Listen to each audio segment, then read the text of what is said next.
Welcome to another episode of Is It Shit? There we go, with me, Sean, and him, Dan. This week we're looking at a bus compressor. No, we're not. Oh. No, we're not. I know, we look at a lot of bus compressors, but no, not today. Oh.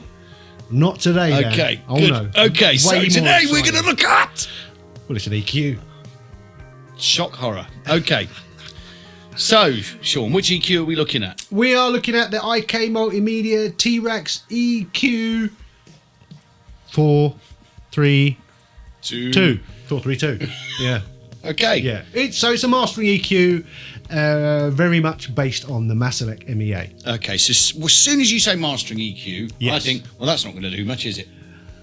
Well, yeah, it depends how you look at it. It's a stereo EQ. It's got stepped controls, so it enables you to replicate what you're doing very easily, which is what mastering engineers want. Obviously, in a plug-in situation, that's sort of irrelevant, or is it? I don't know. Anyway, but the Maselec is kind of like the benchmark of mastering EQs. You go to a mastering studio, you expect to see a Maselec in there somewhere. They're very good at doing those small adjustments that you need to do on a master. That's what they do. And if you're doing mastering, you need one. It's as simple as that. Bump and pump, mate. Everything Bump loud, and pump. Bump and pump. Everything louder than everything else. I mean, that is soul destroying, though. The amount of mastering I do where people just want it louder. Yeah. They don't give a shit. Anyway, so good. So very discreet. Go on, give us something. Give us something interesting about it. Something interesting about it. A USP. One of the things I like very much is that the range of the cut and boost. So you can decide whether that gives you 6, 9, or 12 dB of cut or boost. Oh. No, but that's useful. You need that in a mastering situation. Well, I quite like it in any situation, but in a mastering situation, it's good. I really like that.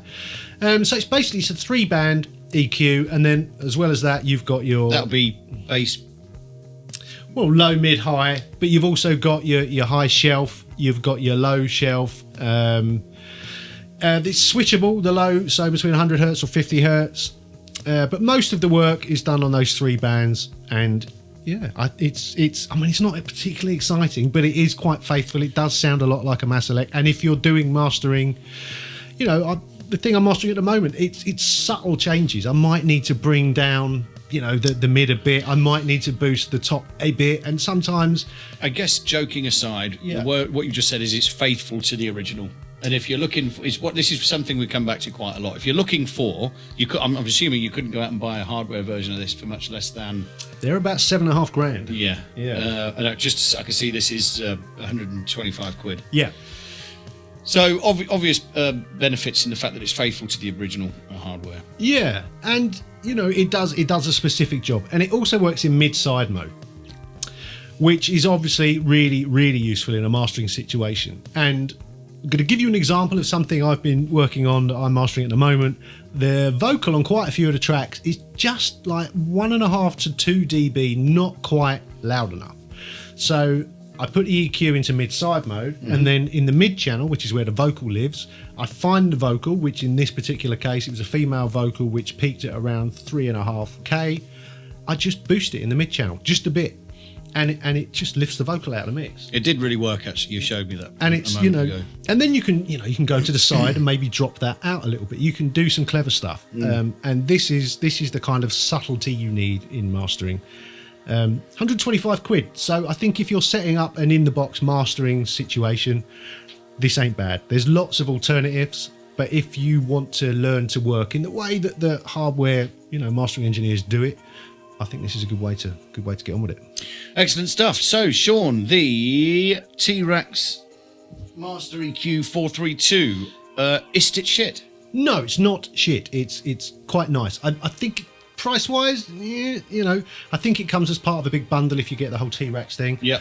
There's a 14-day trial, which is great, but like all T-Rex and IK Multimedia stuff, it plays white noise at you, which I was showing someone this yesterday, and the white noise thing, they couldn't believe that was actually a thing. And I know we go on about it, but I'm just going to mention it one more time. That means I can't use this in a track, bounce it out and listen to it and see if I like it.